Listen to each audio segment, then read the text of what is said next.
Hello, everyone, and welcome to this panel. Agriculture is the backbone of our economy, and it is undergoing sufficient change, courtesy newer and advanced technologies. But with deep tech, agri sector can focus on solving some of its problems that have been plaguing the industry for a while. The sector is witnessing a disruption with newer technologies, and while emerging tech like IoT, blockchain, drones, and AI is helping the agri sector take a leap towards solutions like traceability, better protection, and prediction of yield, they are not without their own challenges. Let's find out with the panelists how, if deep tech were to lead us to an even better economy, then the effects it has on the major occupation of the country. Let's welcome Lalit Gautam, CEO and founder of Sensegrass. Thank you so much for coming today and joining us on this panel. Thank you. Thank you, Vaishnavi. Rajesh, one of the mottos of CropIn is strengthening the agroeconomy. So it would be apt to ask you, how is the agri sector going to witness the disruption with deep tech, and what newer business models are going to emerge out of it? I think technology is going to be in every part of the agri ecosystem. So if we look at the agri ecosystem today, it is running like 20 years or 30 years back, the banks were running, with the coming up of cloud infrastructure, IoT, the prevalence of satellites. We see now we're talking about satellites in 3 digits, 4 digit, 5 digit numbers, right? And also the development of AI and ML, right? This is actually and also I would say the network connectivity, the mobile connectivity, and the cost at which we are able to do things, and the way things have become very dynamic in technology, where we are able to do things on demand. So for example, today we can go and figure out what's growing in, say, any state of the world, right? Any pixel of the world we can analyze on demand. So this is giving us a lot of ways in which we can on demand create and understand what's overall going on the agriculture ecosystem. Now, in the agriculture, we believe that with technology, the whole ecosystem will get connected. When I say ecosystem, I mean these are the input suppliers, like for example, seed, fertilizer, pesticides. Farmer is in the center of the system, right? The grower is in the center of the system. But today, they are not all connected, right? There is a company that does mechanization. There is a company, that buys from them, right? So all these are fundamentally working as very, very disjoint and disintegrated system. Technology is actually going to bring them all together, right? And I think that would bring in a different business models. For example, today, if I look at a trading company, right, it is actually trying to procure things without a lot of intelligence, and it's actually doing a lot of brute force stuff based on the past. So a couple of changes that I first feel is agriculture is going to become very, very scientific. It's going to become very, very prescriptive, right? And the farmer would really be able to do things that are supposed to be done today, based on, and it would be able to take into account the changing climate, the changing soil, the atmosphere that we are talking about, and the farmers would be able to get huge value per acre of their land, right? So today what's happening is there's a lot of losses that happen because it is not very scientific, right? And it is not keeping with the changes that the climate, right, and the environment is going through, right? So I basically believe that the amount of produce that the earth has to do for the next 10 billion people that we're going to see, right, has to come from technology, right? And we are already seeing a lot of huge advancement that are happening already in this space. All right. Thank you, Rajesh. You have a smart farming solution to detect crop disease, to increase crop yield, and that is with the water control tools. So how do you think is emerging technology like, say, IoT, drones, and AI, and you experiment with all three of them, is helping agri-tech take a leap towards finding solutions with traceability, with automation, with better protection and prediction of yield? Yeah. So Vaishnavi, I think I'll take a step behind to answer this question. So when you see agriculture industry is one of the most traditional and the manual intensive industry, and especially if we talk about the Indian ecosystem. And when you see when there is a scope of putting these all technology together in a market, I think you definitely see kind of disruption as well. And at Sensegrass, I think we using the combination of all these things, as you mentioned, using our own proprietary nutrition soil sensor that gives you the soil data, but then we combine with the additional information as well, like satellite images as well. So I think the use case of these technology in the agricultural industry is huge. But again, it's completely depend on what exactly you want to achieve. And you have like one sort of technology at one time, but when you combine these technologies with the other additional technologies as well, it altogether gives you a very different experience, right? So for example, the combination of two things will solve multiple use cases instead of just one. uh, so I think that's the in our case, the approach is like creating the farm operating system, like a one single stop solution or software for all these different use cases. Maybe for CropIn is a different. So I think long story short is like when you see there's a huge market with the traditional approaches, the scope of using these technologies are very high. All right. Can you give me a use case that you have done which has led to prediction of yield, or when you have used a space data where things have worked out for you, or you normally operate in farms that are less than 2 acres sometimes? What are the challenges over there, and how have you been able to solve them? Yeah, so luckily we got the chance to work with like two different types of market, right? The one is Indian market, which is relatively small scale farm size, and then the US market, right? So let's come to the Indian ecosystem. So we got a chance to work with like one of the largest, the agro corporate, the seed company. The problem with these seed companies is like the dependency of the quality of seed, like how the seed is going to perform is very much depend on the quality of soil, like whether your soil is behaving healthy or natural, right? But a lot of time people have no idea what's happening under the soil, right? So this is kind of a blind spot we find whether we talk about the US market or Indian market. So we decided to solve that soil nutrition management problem, and then we work with this company to manage the soil nutrition and the soil efficiency in that segment using the sensor and the satellite imagery, and giving the output that you have to require a specific amount of nutrition at required time at a required place.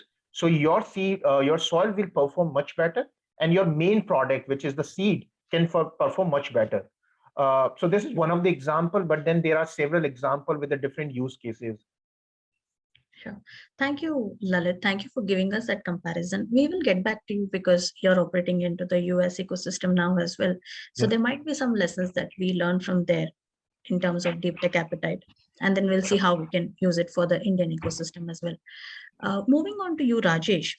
Lalit did mention a point on data and how that plays an important role. Now, you are into digitizing every farm. That's one of your objectives, and data managing the ecosystem. How does deep tech then empower you to do so? So, Vaishnavi, as Lalit was mentioning, right, this has been a very traditional field. The way it has been operating is very traditional, and there is a huge opportunity to fundamentally, I would say the way Salesforce has changed the landscape of how do you do CRM, right? Similarly, CropIn wants to make sure that the whole system is digitized in a highly configurable and customer driven manner, right? And in a very highly diversified way. The way rice is grown is very different, even from varieties to varieties, right? And to be able to enable that on the devices that the customer wants, right? And to be able to give a lens to a farmer and to a cooperative society together, right? Throughout everything, right? And in a way, agriculture is very complex with respect to the kind of data that you need to be able to capture, right? Starting from the seed varieties to the soil nutrients to the satellite imagery to the weather and all the processes that you do, right? So if we just think about being able to get this data as and when we want, from wherever we want, right? And be able to look at it, that itself can open us for a lot of insights and a lot of improvements that can be done, right? So that's what I would say. This whole digitization is a very important aspect, and we are trying to do it in a very, very cost effective manner, because it's a cloud solution. And the second part is, and anyone can onboard into this solution in few clicks, right? So technology has to become an enabler rather than technology being itself a barrier, right? Because we are talking about a lot of different personas, right? At one side, we have farmers who could be, not very literate with the mobile. Good part is that the cost of mobiles have gone down. Everyone knows how to use mobile, right? And the other part is, you can think about corporate executives who are trying to buy, procure, or the CPG companies which are trying to do this, or the cooperatives who wants to get a view of, say, hundreds or millions of acres that they are trying to control, right? So as a part of CropIn, we are trying to actually have different experiences for all these different personas, and make sure that they can get what they want in the way they want, rather than redefining, right, that this is what they want, right? And that has been one of the big problems in agriculture, because it's highly diversified, highly specialized, and we need to go and understand those nuances and enable them, rather than say that, rather than treat everything equally. I got it. I got it, Rajesh. Thank you for highlighting that point. In fact, yes, diversity, though, of course, yields a better result, there are some challenges that we have to navigate, because this is a situation which is unique to our country and to the sector as well, right? On the same heels, Lalit, I want to ask you, what are the challenges that you think the sector is facing in the adoption of newer technologies? Where are we lagging? Where are the gaps? And how do we bridge them? And because you said that you also operate with partnering with a US company, what do you see over there that leads to a better deep tech appetite that we can apply here in India? Yeah, so I think Vaishnavi, this is a good question, but then there are several factors, right, to answer this question. So I think the first would be, it's very easy to understand, is like the size of the market, right? The India relatively is like, there are 118 million small scale farmers, where the farm size are relatively less than 4 acre. And when we talk about the US market, the farm size are relatively large. But like, if I keep this example aside, and I've talked about the other things, I think the most important part is the customer awareness, right? Your farmers are not that tech savvy. They are not that maybe literate in terms of using these kind of solutions, right? As compared to the US market. But I think the one common thing is, this industry is a very, very tough industry to work in, right? Even to convince the US farmer is equally hard as to convince to an Indian farmer. The third thing is the policies, I think. For example, the reason I mentioned the policies is because, how your overall the agricultural market works. So it's not about like, okay, I'm a small scale farmer, I'm going to use your solution to improve my productivity and yield. But what about the rest of the steps, right? If I'm getting the good price, if I'm getting the right customer at right time, I'm going to sell easily to the global market, yes, I can afford your solution, right? But if I don't have the support for these options, it doesn't matter even you have a great product, right? So I think these are some of the challenges, or I would say the gaps, but we also have the solution for that. So for example, maybe you need to work in a different way, like you have to go for a public private partnership in India when you have the small scale farmer, instead of selling directly to a small scale farmer in India, what we usually do in US. You can simply go and tie up with the cooperatives, private companies, governments. And especially in the last couple of years, you have seen whether it's a VC industry, whether it's a government, or whether these are private companies, they are very, very open for these kind of solution in the agricultural industry. All right, Lalit. Thank you. Thank you for that insight. Rajesh, Lalit spoke about some of the challenges. Now we also have to see where are the opportunities in the deep tech, and with deep tech, what other subsectors of agriculture can benefit And your one of the main agenda is to move towards sustainability and sustainable farming. How has deep tech empowered you to do that?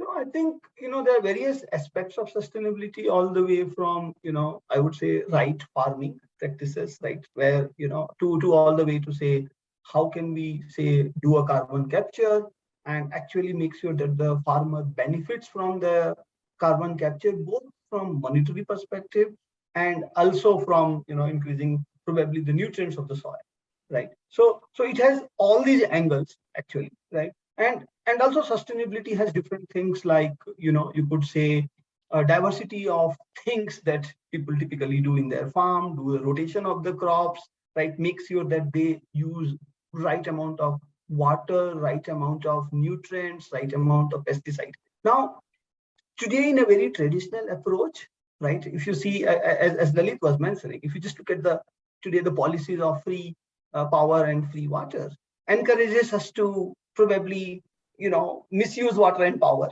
right? But through technology, it is very easy and it is possible now, and it has been demonstrated that we can save gallons of water, right? By telling, by predicting, making sure that the weather patterns, the soil nutrients, and the water needed by the plants, right? We can match all of that together and let the farmers do the best with. For example, if I take just water as an example. And similarly, if you look at, especially if you look at large holding farmers, we're talking about like say 100, 200, 300 acres, right? It becomes very difficult for the farmers to know which areas are having what kind of nutrient deficiencies. And today, through satellite and the sensors, right, we would be able to exactly spot out saying these are the areas where you need nutrients. These are the other areas where you don't need nutrients, right? And many of the advanced countries are already starting to use that, right? Similarly, I would say that we are working on technologies where we want to be able to measure the carbon capture and be able to remunerate the farmers for doing the right practices, right? So today there are a lot of enterprises who are looking for, buying these carbon credits. But the problem is, how do you certify that this farmer has done the right thing, right? And these are the challenges that technology can solve. And we are in the process, and we are working with multiple of these organizations, right? CropIn is a B2B company. And I would say that, as Lalit also mentioned, right? I mean, going through this B2B companies, like going through these big enterprises or development agencies or government agencies, actually gives us a much better connect with the farmer. And it helps us to reach out to a much wider farmer base, which already trusts a unit, right? So we can help them through that, and it's a much easier and a better path for the new companies to work. Hello, welcome to the panel Disrupting Agriculture with Deep Tech. And we have with us Mr. Ryan Mertes, who is Chief Solutions Officer for Dairy.com. Welcome, Ryan. Thank you. I'm honored to participate today. Yes. So, Ryan, I'll ask you this question. How is deep tech going to bring in the disruption in agriculture sector in terms of, say, supply chain management, in terms of, say, dairy technology, or also on-ground issues? How is it going to bring in disruption? Sure. So disruption is already starting to impact. The example I would give is the holy grail that has started to be in the dairy industry is something that I would describe as, we call the golden batch. Is right, the liquids that go in and being able to get better product in terms of quality, in terms of what they call yield of, if I can take 100 liters of milk in and get just a little bit more cheese out of that same amount of milk, I'm more profitable and I can sell more product out the door. So the golden batch concept always comes down to, can I capture the data of all the inputs in terms of quality, of exactly how it was made, et cetera, to capture all these data points. So I call it the digitization of the plant.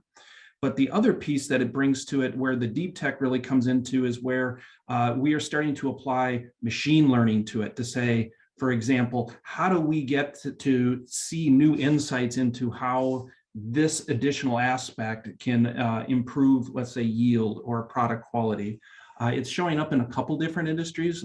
For example, in the brewery industry, for example, right now, we're seeing that a lot of new beer tastes, for example, are going through machine learning and going, hey, this, instead of trial and error of all the recipes for a long time before they can hit to the market, they can quickly quantify what the taste would be like, compare it to certain parameters and go, this should be a hit in the market.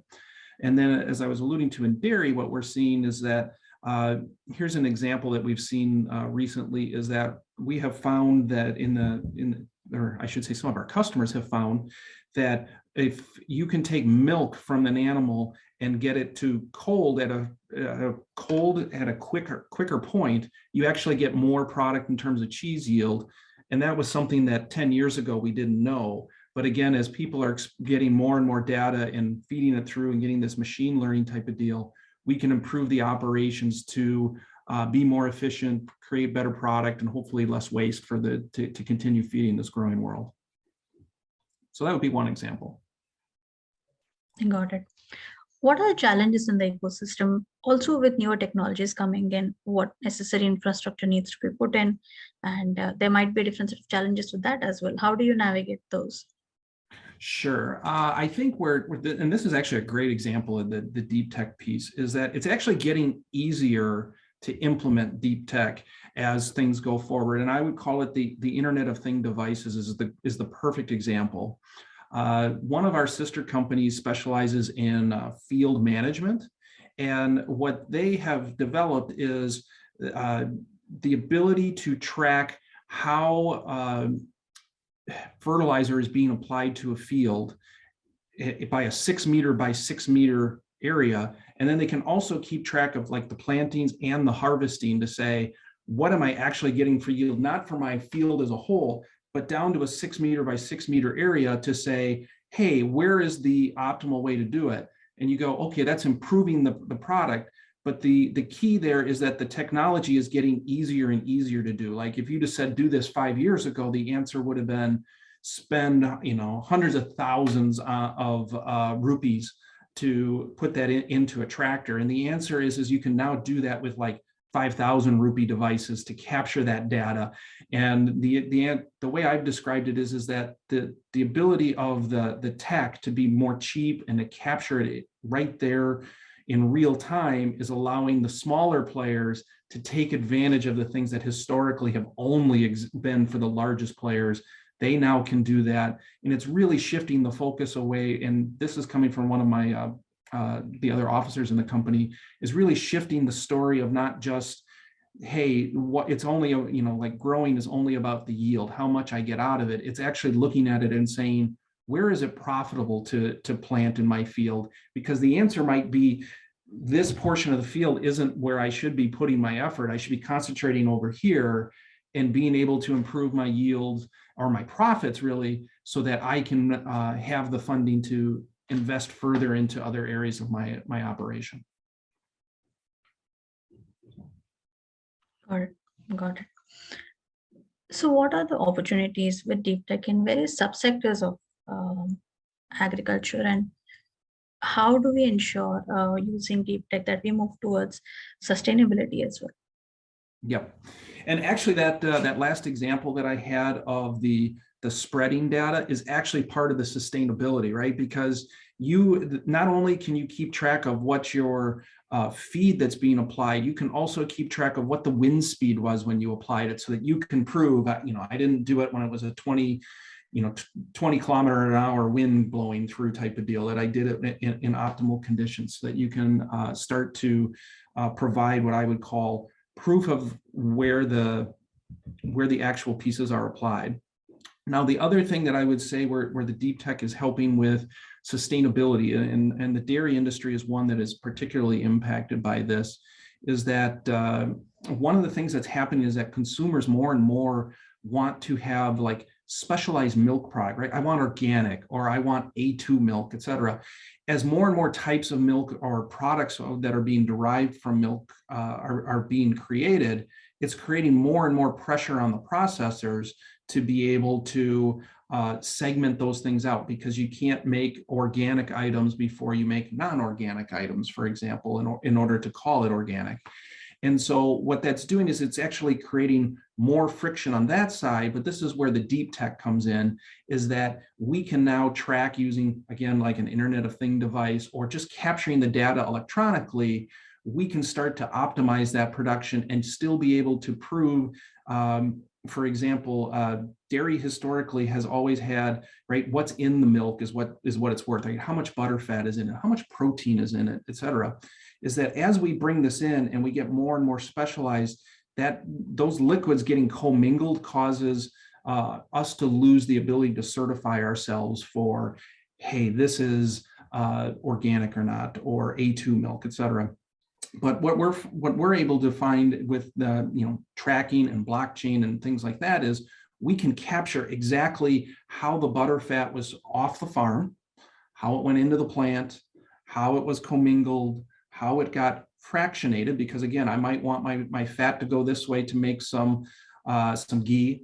I might want my protein to go this way for cheese. Is that by digitizing all that and being able to track that, I can keep the record of what it is, and I can also prove that I'm using sustainable practices for it, right? I can keep track of who the operator was and all those good things that go into it. It applies to sustainability, and deep tech really it not only feeds to the operation, but it feeds to sustainability, because the answer is it's capturing all the data and it's being able to prove to the consumer, hey, I have done that. So that would be an example of it. I would say that we are seeing trends in the marketplace, right, from our customers of wanting to be able to get like best practice, I would call it, of animal welfare proof is starting to become a requirement of a processor. Of, can you prove that the milk that went into my product was from farms that followed best practices? And again, we see deep tech kind of helping with that in terms of being able to quantify exactly how the animals were fed, that they were using, they're getting access to pasture, all of that kind of information, and being able to link that up with the farm data. That is something that is not easily available today, but we see the tech trend emerging that way, that is going to eventually be a required element to be able to say to a consumer, I want to know which farms my milk came from, and I want to know that those animals were treated well and done in a sustainable way. So that's another example of like deep tech coming together. Sure, let's end on that positive thought. And thank you so much, Ryan. Thank you for joining us and taking time out of your schedule to do this. No problem. Thank you so much. Have a good day. You too. Thank you.